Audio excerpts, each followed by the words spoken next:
कि भाई ये आदमी कोई अपराधी है या इसमें कोई अपराध है। ये भारतवर्ष में हो रहा है, विश्वास नहीं होता है। हमारे देश में अब ऐसे ऐसे कानून बन, तो इसलिए हम सब या तो धर्म के मार्ग पर निष्ठावान हो जाए, अन्यथा इन कानूनों के भरोसे बैठे रहे तो कहीं के नहीं रहेंगे। ठीक है, तो कामदेव का विवाह रति से हुआ। ब्रह्मा की मानस पुत्री कुमारी संध्या का यहाँ जन्म होता है। संध्या को ब्रह्मा जी ने तपस्या करने के लिए भेजा। प्रसन्न होकर भगवान शिव ने उसे दर्शन दिया। संध्या द्वारा भगवान शिव की स्तुति की गई। संध्या को भगवान शिव ने अनेक वरदान दिए और महर्षि मेधातिथि के यज्ञ में जाने का आदेश दिया। महर्षि मेधातिथि की यज्ञाग्नि में संध्या ने जाकर अपने शरीर को त्याग दिया और उसी यज्ञाग्नि से अरुंधति के रूप में पुनः जन्म लेकर वशिष्ठ मुनि से ब्याही गई। संध्या अगले दिन जब संध्या ने अपना देह त्यागा तो उसकी देह के 3 भाग बने। वही 3 भाग प्रातः काल की संध्या, मध्याह्न संध्या, सायकालीन संध्या इस रूप में कही गई। संध्या यानी संधि, संधि काल, जिसमें रात्रि और दिन की संधि होती है, यानी बराबर स्थिति हो जाती है, उस काल को संध्या काल कहते हैं। मनु महाराज कहते हैं अगर आप कुछ नहीं कर सकते तो उस काल में कम से कम 2 मिनट मौन बैठिए। जब सूर्य उदय हो रहा है और जब तक पूरा हो जाए, अगर कोई 2-4 मिनट सावधान होकर मौन ही बैठ जाए तो इतने से भी 1 महीने में ही बहुत पुण्य कमा लेता है। खर्राटों में ना पड़ा है वो मौन नहीं है, ये नहीं कहेंगे वो तो मौन ही है ना, वो मौन में नहीं गिना जाएगा। मौन का अर्थ स्नान आदि कर अच्छे से बैठ गया और कुछ नहीं किया। वैसे संध्या का ज्ञान सबको लेना चाहिए। जिनका अधिकार है वो वेद के अनुसार संध्या करें, जिनका वेद में अधिकार नहीं है वे पुराणोक्त विधि से भी एक संध्या की जाती है। वहां पर आचमन भी पुराणों के अनुसार होता है। वहां पर आचमन के पश्चात शिखा बांधने का रखते हैं तो शिखा बंधन का मंत्र भी पौराणिक है। और इसके अलावा उपस्थान, सूर्योपस्थान, सूर्यार्घ्य आदि सारा जो संध्या कर्म है वो पुराण की विधि से स्त्री पुरुष सब जातियां कर सकती हैं, पुराण की विधि से। और जिनका वेद में अधिकार है वो वेद की विधि से करें। संध्या करने से ही सनातन धर्म की रक्षा होगी। अन्य पूजा पाठ बाद में पहले संध्या सीखनी चाहिए। फिर आगे वर्णन मिलता है कामदेव के सहचर वसंत के आविर्भाव का वर्णन। ये मित्र है कामदेव के मित्रों में, किसका नाम है? वसंत ऋतु का। ठीक है, कामदेव द्वारा भगवान शिव को विचलित करने के लिए ब्रह्मा आदि देवता नियुक्त करते हैं। क्यों? क्योंकि ब्रह्मा जी के मन में टीस है वो क्या कि भाई संध्या के प्रकरण में कामदेव ने हमारा दिमाग थोड़ी देर के लिए खराब कर दिया। तो ब्रह्मा जी चाहते थे कि विष्णु भी पत्नी वाले हो गए, हम भी पत्नी वाले हो गए, ये रुद्र कुछ ज्यादा बड़े ब्रह्मचारी बने बैठे हैं, ये कुछ ज्यादा अपने वो दिखाते हैं। तो ब्रह्मा जी को वो भी बात थी मन में, और साथ में अब ब्रह्मा जी है वो कोई बुरे नहीं है, तो उनके मन में ये भी था कि हम 2 का तो विवाह हो गया, भगवान शंकर का भी विवाह होना चाहिए। तो कैसे हो? अब वो तो तपस्या में लीन है, तो कम से कम उनकी तपस्या भंग की जाए, वो उठे, इस बारे में बात हो, उनके मन में विवाह की भावना तो आए। तो कामदेव को भेज दिया कि जाओ इनकी तपस्या को भंग करो, फिर इनके अंदर काम भाव को जागृत करो।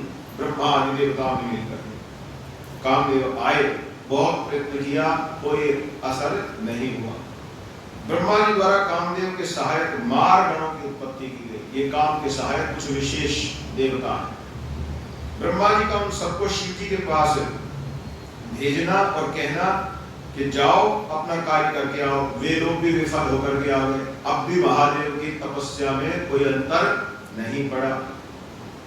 तो जब गणों सहित कामदेव वापस आ गए तो ब्रह्मा जी और भगवान विष्णु के बीच में शिव जी की महिमा को लेकर वार्ता, क्योंकि भगवान शंकर का महात्म्य भी अद्भुत है, वे किसी भी प्रकार से विचलित नहीं होते हैं।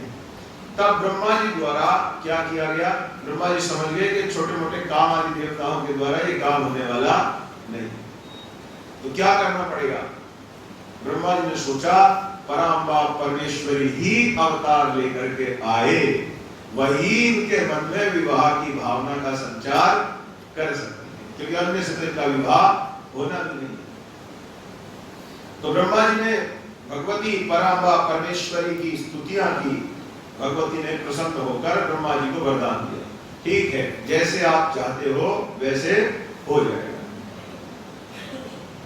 अब ब्रह्मा जी की आज्ञा से दक्ष द्वारा मैथुनी सृष्टि का आरंभ हो गया और ब्रह्मा जी ने दक्ष प्रजापति को विशेष रूप से कहा, दक्ष के पुत्र हैं ब्रह्मा जी के, कि हे दक्ष तुम तपस्या करो, किस लिए? भगवती को पुत्री के रूप में प्राप्त करने। देखो खुद ब्रह्मा जी आज्ञा दे रहे ना कि पुत्री प्राप्त करने, इसलिए तप कर। तो मैंने आपसे थोड़ी देर पहले ही कहा था, हमारे धर्म में पुत्री प्राप्त करना सौभाग्य की बात है। दुर्भाग्य तो वही समझते हैं जिनको सब कुछ ये नोटों की कैलकुलेशन के रूप में ही समझ में आता है, उन्हीं को दुर्भाग्य लग सकता है। अन्यथा पुत्री का जन्म होना घर में खाली मरे मन से कहने की बात, आज ही लक्ष्मी आ गई, अब वैसे प्राण निकल रहे से लक्ष्मी आ गई, और वो सामने वाला भी उसके वो खिल गया, अच्छा रोग कट गया वो भी कहता हाँ जी हाँ बधाई हो लक्ष्मी आ गए आगे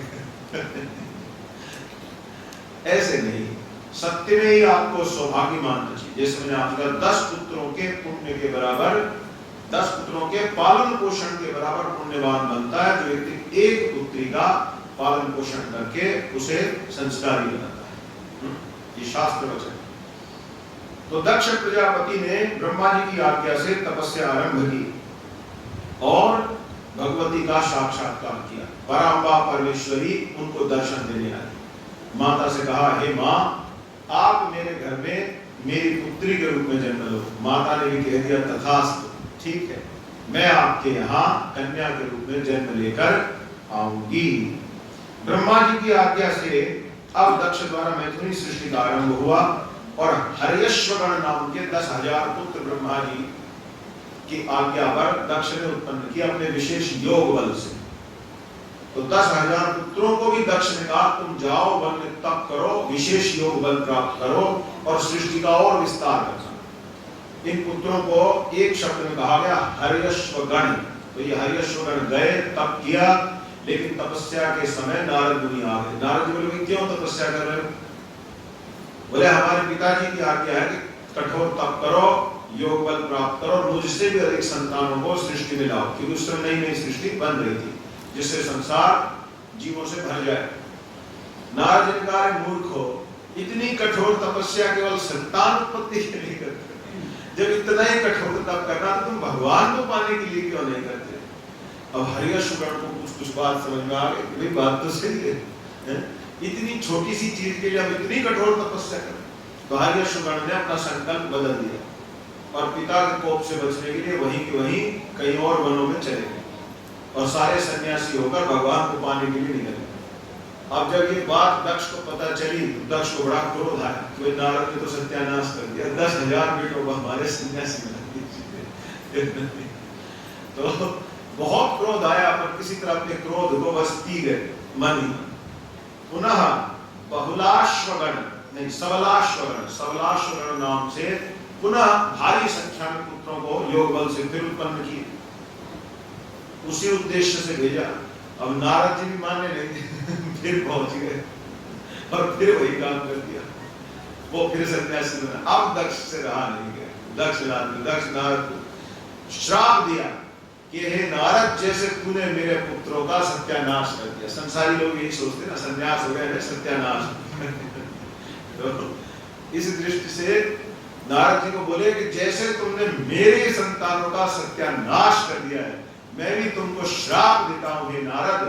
जैसे आज वे बेचारे राजमहलों को छोड़कर एक जगह रह नहीं सकते, यूं ही भटक रहे होंगे सन्यासी लोग, मैं भी तुमको श्राप देता हूं, आज के बाद तुम 3 दिन से अधिक एक स्थान पर नहीं रुक सकोगे, यदि रुको तो नष्ट हो जाओ मेरे श्राप से। नारद जी ने हाथ जोड़ करके दक्ष को नमन किया, क्या आपका बड़ा धन्यवाद, क्यों, हमको तो भगवान की सेवा का प्रचार प्रसार करना है, ये तो बड़ा अच्छा इंतजाम कर दिया कि 3 दिन से अधिक एक जगह रुकना ही नहीं, यानी आज यहाँ प्रचार करेंगे, कल वहां करेंगे और पूरे ब्रह्मांड में भगवान की सेवा भक्ति का विस्तार करते रहे। तो महापुरुषों की ऐसी महिमा है ना, शाप को भी वरदान मान लिया कि जो भी मिल रहा है वो सब प्रसाद है, कोई समस्या नहीं। तो ये घटना घटी।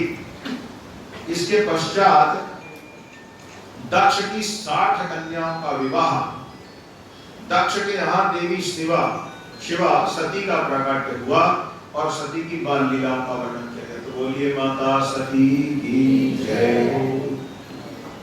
अब 60 जो कन्याएं हैं, इनमें सबसे छोटी है सती। तो माता ने बाल लीलाएं बड़ी अद्भुत की हैं, ज्यादा विस्तार से वर्णन नहीं।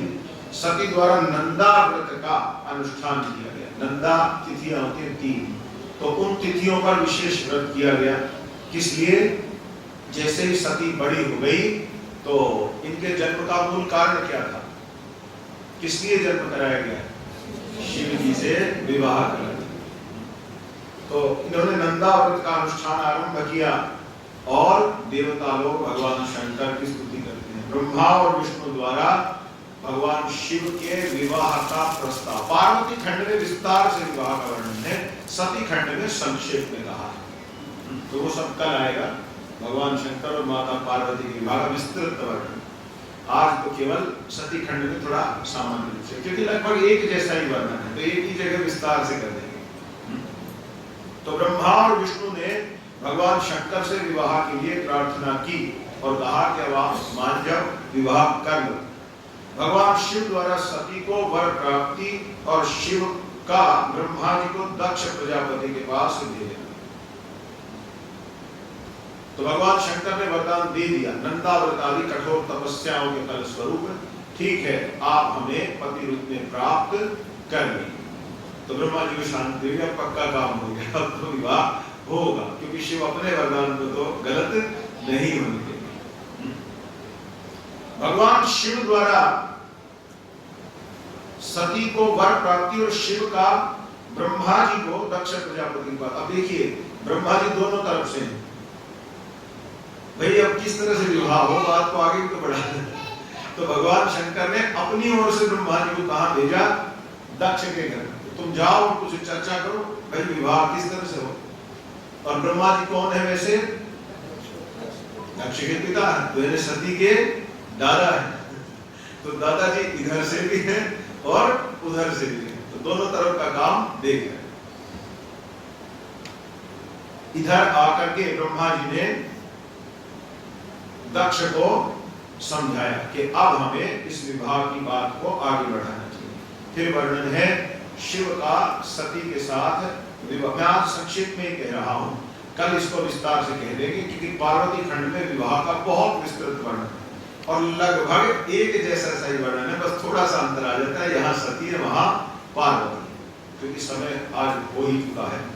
तो शिव का सती के साथ विवाह का वर्णन किया गया। विवाह के समय भगवान शिव की माया से ब्रह्मा जी का मोहित होना और विष्णु द्वारा शिव तत्व का निरूपण किया गया। अब यहाँ पर कुछ संतों ने व्यंग्य किया है कि जब ये विवाह होने लगा शिव और सती का, तो विवाह के प्रसंग में क्या होता है, जब विवाह होता है तो 3 पीढ़ी का गोत्र आदि पूछा जाता है कि भाई आपका क्या गोत्र है, आपके, आप गोत्र तो 3 पीढ़ी का वही रहेगा, नाम पूछे जाते हैं कि आपका नाम वो तो क्या है, पिता का क्या नाम है, दादा का क्या नाम है और परदादा का क्या नाम। तो नारद आदि वहां खड़े हैं। अब दक्ष के जो पुरोहितगण हैं वो थोड़ा वैष्णव सिद्धांत में आग्रही है, तो उनको थोड़ा लग रहा है कि शिव जी को थोड़ा मीटर नीचे खींचना जरूरी है। तो कहते हैं आपके पिता का क्या नाम है? विवाह होगा तो पिता का नाम तो बताना पड़ेगा, ऐसे नहीं होता। भगवान शंकर ने कहा ब्रह्मा।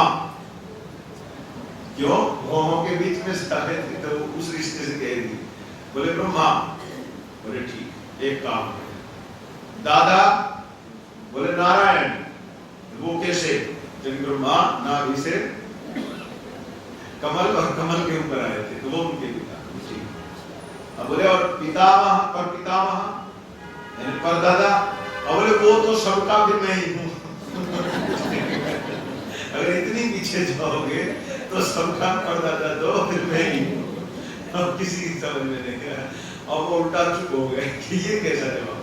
बोले यही सत्य।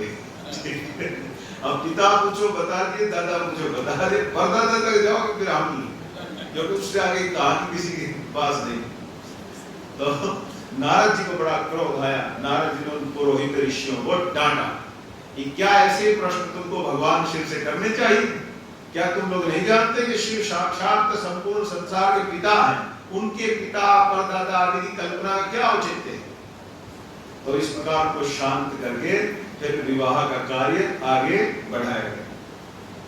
तो भगवान शिव का और माता सती का विवाह होता है।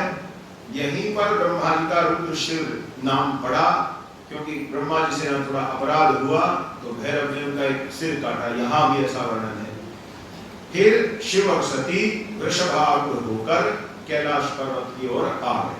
कैलाश पर्वत पर भगवान शिव और सती ने अनेक अद्भुत लीलाएं की। जब इन लीलाओं से, लीलाएं जो पति पत्नी के संबंध में लीलाएं, उस प्रकार की अनेक लीलाएं की, उनका वर्णन है कि तो अधिकार आदि को ध्यान में रखते हुए आगे निकल जाते हैं।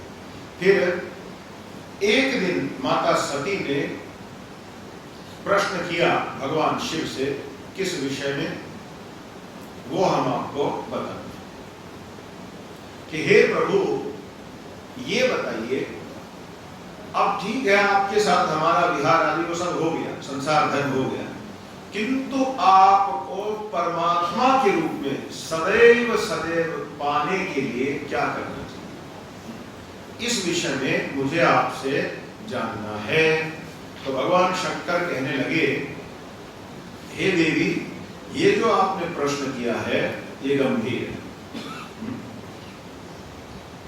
शिवजी ने कहा, हे महेश्वरी सुन, मैं उस परम तत्व का वर्णन करता हूं जिससे वासनाबद्ध जीव तत्काल मुक्त हो जाता है। तुम विज्ञान को परम तत्व जानो। विज्ञान वह है जिसके उदित होने पर मैं ही ब्रह्म हूं, ऐसा दृढ़ निश्चय हो जाता है। संसार में जितनी भी गुरु परंपराएं हैं, सिवाय आद्य जगत गुरु भगवान श्री शंकराचार्य की परंपरा के कोई भी आज तक इस निष्कर्ष पर नहीं पहुंचा अहम ब्रह्मास्मि। सब यही कहते हैं कि हम उस ईश्वर के अंश हैं, छोटे से टुकड़े हैं, जाकर के उसके चरण वंदन कर सकते हैं, यही मोक्ष है। लेकिन भगवान शंकराचार्य ने घोषणा की, नहीं, वेद का महावाक्य है अहम ब्रह्मास्मि, मैं ही ब्रह्म हूं, अयम आत्मा ब्रह्म है। ब्रह्म कोई अलग वस्तु का नाम नहीं है, यही जो आत्मा बैठा है यह आत्मा ही ब्रह्म है। तत्त्वमसि, तू वही ब्रह्म है।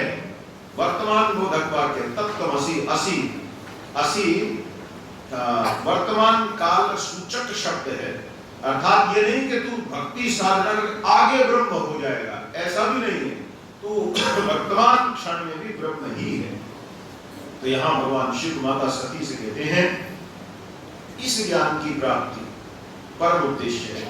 ब्रह्म के सिवा दूसरी किसी वस्तु का जब स्मरण नहीं रहता तब उस विज्ञानी पुरुष की बुद्धि सर्वथा शुद्ध हो जाती है। लेकिन ऐसा ब्रह्म ज्ञान कैसे पाया जाए, प्रश्न तो ये है।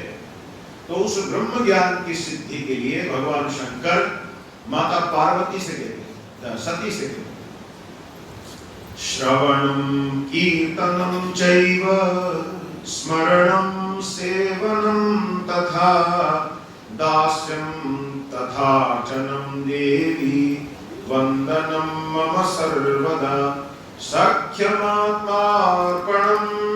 चेति नवांगानि विदुरबुधः उपांगानि शिवे तस्या बहुनि कथितानि वै।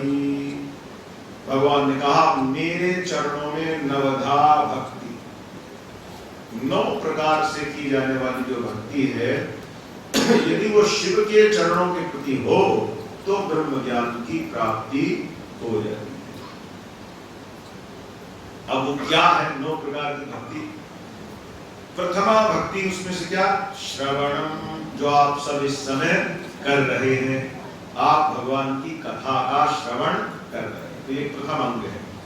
कीर्तनम, अब जाकर कहीं इसको सुनाइए, क्या आपने क्या सुना, सुने हुए ज्ञान का कीर्तन करना, इसी का नाम कीर्तन भक्ति है। चैव स्मरणम, और बैठकर स्मरण भी करना। ओहो, भगवान शंकर की कैसी करुणा है, बताओ, गुण निधि जैसे का उद्धार है वो कर सकते हैं, तो फिर तो मेरा भी नंबर पड़ सकता है। ऐसे स्मरण करना, तो स्मरण करना बहुत आवश्यक है। सेवनम तथा, अब आगे नंबर है किसका? सेवनम का। तो सेवन किसको कहते हैं? हर समय सेव्य की अनुकूलता का ध्यान रखते हुए हृदय और इंद्रियों से जो सेवा है, सब समय हृदय अपने इष्ट देव में ही लगाए रखना। दूसरा, क्या अच्छा रहेगा करना जिससे मेरे इष्ट देव को आनंद हो। इंद्रिय और हृदय जब अपने इष्ट देव के लिए ही सब समय लगे रहते हैं, तो उसको क्या कहते हैं? कौन सी भक्ति हो गई? वो सेवा। ठीक, कितनी हो गई?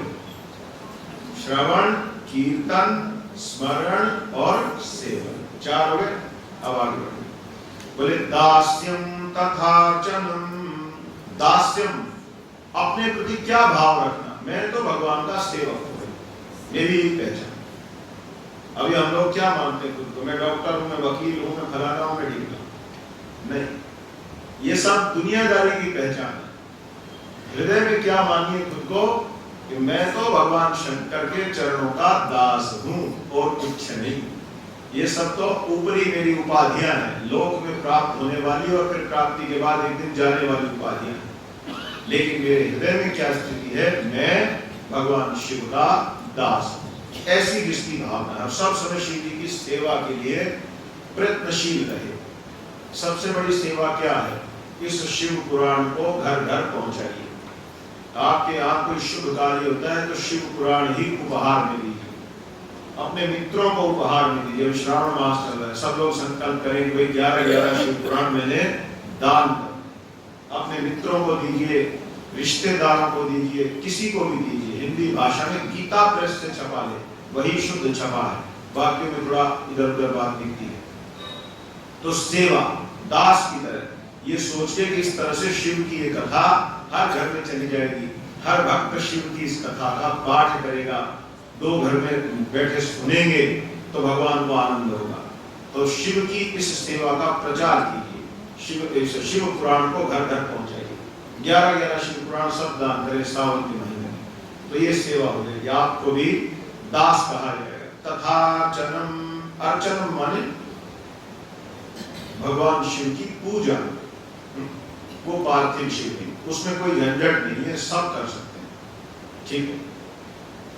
देवी तथा वंदनम मम सर्वदा, और सदैव भगवान की वंदना करना, भगवान की स्तुतियां करते रहना, है ना। अनेक स्तोत्र हैं, आप अपने हिसाब से चुनाव कर सकते हैं। लिंगाष्टकम बहुत सुंदर स्तुति है, आप उसका चुनाव कर सकते हैं। इसके अतिरिक्त शिव महिम्न स्तोत्र है, बहुत सारी स्तुतियां हैं, जो आपको अपने हिसाब से लगे कि मुझे ये प्रिय है, ये ठीक रहेगी। 1-2 स्तोत्र छांट लीजिए, उसको धीरे धीरे रोज बोलेंगे तो याद भी होने लगेगा, और उसका पाठ करिए नियम से। तो ये वंदन भक्ति। सख्यम आत्मार्पणम चेति नवांगानि विदुरबुधः। अच्छा, अब सख्यम भक्ति, ये फिर बड़ी बात है। यहां से सख्य भक्ति का लक्षण करते भगवान कहते हैं, मंगला मंगलम यद्यत् करोति ईश्वरो हि मे सर्वं तन्मंगलायेति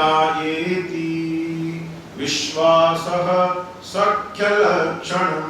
ये बड़ी भक्ति है।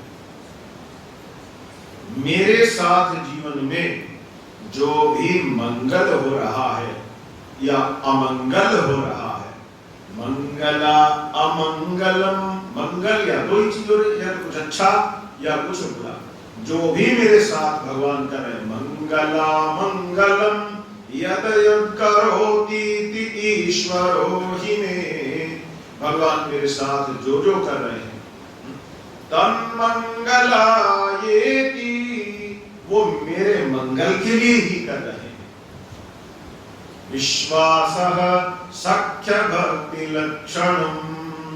अगर आपको ये पक्का विश्वास हो गया है कि जो भी मेरे साथ आज तक जीवन में अच्छा या बुरा हुआ वो सब भगवान ने मेरे मंगल के लिए ही किया है, मुझे पूरा विश्वास है भगवान मेरे अमंगल के लिए कभी कुछ नहीं करते, ऐसा जिसको पक्का विश्वास हो गया है, भगवान अपने मुंह से कह रहे हैं सख्य भक्ति लक्षणम, हे देवी तो उसे मेरी सखा भक्ति प्राप्त हो चुकी है।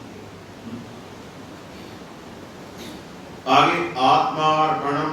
अब आत्मार्पणम के प्रसंग में भगवान ने कहा है कृत्वा देहादिकं तस्य प्रीत्यै सर्वं तदर्पणम। देह से लेकर के जो कुछ भी हमारे पास मेरा है, ऐसी भावना से जिसको कहते हैं, उस सारे के सारे को भगवान शिव को ही समर्पित करना। ये क्या है? आत्मार्पण, पूर्ण समर्पण करना। ये शुद्ध भक्तियों के अनेक लक्षण यहाँ कहे गए। आत्मार्पण में ये भी कहा है कि जब आप भगवान को भूल ही नहीं पाते, ये तो अंतिम अवस्था है, ये तो इन सब भक्तियों को करते करते आती है, ये लाई नहीं जाती। किसी भी समय, किसी भी क्षण जब शिव आपके चित्त से नहीं निकलते तो उसको क्या कहा, जैसे भागवत में प्रहलाद जी ने नहीं कहा है, जब उनसे कहा गया कि तू छोड़ नहीं सकता विष्णु को, इतना पागल हो रखा है तो ध्यान मत कर। मैं कहा ध्यान करता हूं, होता है। प्रहलाद जी आगे तो मैं ध्यान नहीं करता। अरे तुम फिर ध्यान करो, मैं कहा ध्यान कर रहा हूं, मैं तो आपके कहने से रोज प्रयास करता हूं कि ध्यान ना हो, पर वो फिर होने लग जाता है। तो वो है आत्मार्पण, यानी जो अपने इष्ट के चरणों में, भगवान के चरणों में आपका अखंड ध्यान लग गया, यानी आप चाह करके भी भगवान को भूल ही नहीं पा रहे। वो नवधा भक्ति की 9वीं अवस्था। तो आरंभ कहां से? श्रवण, भगवान के विषय में सुनिए, भगवान के विषय में बोलिए, अनुकूल बोलिए, अनुकूल सुनिए, अनुकूल बोलिए। तो ये भक्ति के 9 अंग भगवान सांब सदाशिव ने माता पार्वती से कहे और माता से कहा जो कोई इस प्रकार मेरी सेवा करता है, हे देवी इस नवधा भक्ति से युक्त अपने भक्तों का मैं स्वयं रक्षक हूं। भक्त की रक्षा के लिए ही मैंने कुपित होकर नेत्र जनित अग्नि से स्वयं काल तक को एक बार भस्म कर दिया, क्योंकि काल मेरे भक्त पर टूट पड़ रहा था। कौन? यमराज। किस पर? मार्कंडेय पर। तो बोले उसको भस्म ही कर दिया था, कर ही दिए थे, तो थोड़ा हाथ पांव जोड़ करके पीछा छूट गया, तो काल का भी काल बन गए थे। हे देवी मैंने भक्त के लिए सैन्य सहित रावण का क्रोध पूर्वक त्याग किया, क्योंकि रामचंद्र मेरे अखंड भक्त हैं। राम जी कभी जल भी नहीं पीते थे बिना भगवान शिव का पूजन किए। ये आएगा आगे प्रसंग। तो मैंने अपने भक्त राम के लिए सेना सहित रावण को क्रोध पूर्वक त्याग दिया, उसके प्रति कोई पक्षपात नहीं किया। देवी भक्तों के लिए ही मैंने कुमति से ग्रस्त व्यास को नंदी द्वारा दंड दिलवाया, उन्हें काशी से बाहर निकाल दिया, क्योंकि व्यास जी एक बार जाकर काशी में ज्यादा ही इधर उधर की बात करने लगे, भगवान शंकर की भक्ति से इतर बातें करने लगे। तो भगवान को क्रोध आया, नंदी को भेजे, बोले इसको उठाओ यहाँ से, भाग निकलो काशी से। यहाँ ये सब नहीं चलता, यहाँ तो जो भी मिलता है एक दूसरे को। काशी गए आप लोग? कभी नहीं हो सकता, जाना चाहिए काशी। हाँ आप गए? रिक्शा वाले क्या बोलते हैं? ध्यान नहीं। जैसे ब्रज में कोई भक्त जाता है तो सब एक दूसरे को राधे राधे, ऐसे काशी नगरी में जब भक्त मिलते हैं तो एक दूसरे को महादेव। रिक्शा वाले के सामने कोई आ गया तो ये नहीं कहेगा हट जाओ महादेव, तो समझ जाता है हाँ भाई बाबा पीछे से मिलेंगे तो एक दूसरे को महादेव महादेव, सबकी जिह्वा पर महादेव का ही नाम रहता है। ठीक है, तो महादेव और राधा का भी एक बड़ा विशेष संबंध है, जानते हैं? नहीं जानते? आपको पता है राधा जी कौन है? महादेव ही है। महाभागवत उपपुराण का प्रमाण है, भगवान शिव ही राधा जी के रूप में अवतरित हुए हैं और महाकाली ही श्री कृष्ण के रूप में अवतार लेकर आई। इसीलिए शिव जी कर्पूर गौरम और राधा रानी नहीं, करुणा तो वही बोलते हैं। राधा रानी की स्तुति कैसे होती है? तप्त कांचन गौरांगी राधे वृंदावनेश्वरी। अब देखिए गौरांगी राधा रानी के अंग कैसे? गौरे। और शिव जी कर्पूर गौरम, शिव जी कर्पूर गौरम। और महाकाली बताने की आवश्यकता ही नहीं। और श्री कृष्ण वो भी आप जानते हो। तो श्री कृष्ण काले क्यों हैं? क्योंकि पुण्य रूपेण ललिता, पुरुष के रूप में वो ललितांबा महाकाली ही आकर के खड़ी हुई है। इसका रहस्य बताएंगे जब प्रदोष बताएगा उसका प्रकरण, ये कैसे क्यों क्या हुआ, नई बात हो गई ना। और मूर्ख लोग भगवान राधा कृष्ण और पार्वती शंकर में भेद बुद्धि करते, और शास्त्र कह रहे ये वही है, ये सब आपस में खेल तमाशा चल रहा है, वही सब काम कर रहे हैं।